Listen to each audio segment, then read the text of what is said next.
नमस्कार, मी वैशाली पाटील। हा व्हिडिओ मी ग्रेन बँकेसाठी जे गणपतीच्या निमित्ताने संकलन करते त्यानिमित्ताने बनवत आहे। आता हे संकलन मी माझ्याकडे गणपती असतात तेव्हा मी करते। ग्रेन बँकेचं कार्य तसंही खूप मोठं आहे।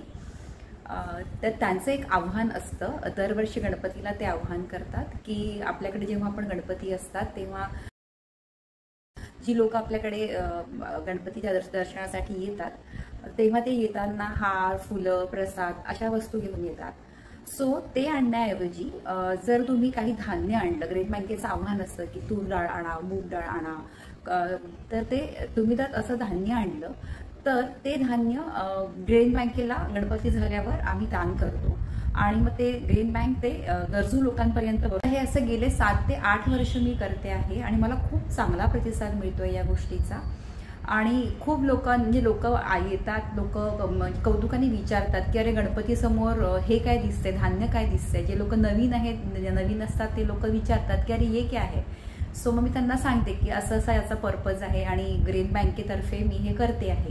सो त्या लोकांना ही संकल्पना खूप आवडते। तर आता तर बरंच धान्य येतं आणि लोक जे देणगीच्या स्वरूपात पण देवाजवळ पैसे ठेवतात, कारण काही लोकांना, जे नवीन लोक असतात त्यांना माहिती नसतं, मग ते लोक काय करतात की पैसे ठेवतात। तर ते पैसे पण आम्ही ग्रेन बँकेला त्यांच्या धान्य संकलनासाठीच दान करतो। आणि ग्रेन बँकेकडे अशा बऱ्याच संस्था आहेत की त्यांना या सगळ्या धान्यांची खूप गरज आहे। सो उद्देश एवढाच आहे की गरजवंताला 2 घास मिळावेत। त्याच उद्देशाने ग्रेन बँकेने हे कार्य सुरू केलं आहे आणि मला त्यांचं ते कार्य आवडलं, म्हणून मी दरवर्षी गणपतीला न चुकता ग्रेन बँकेची संकल्पना राबवते।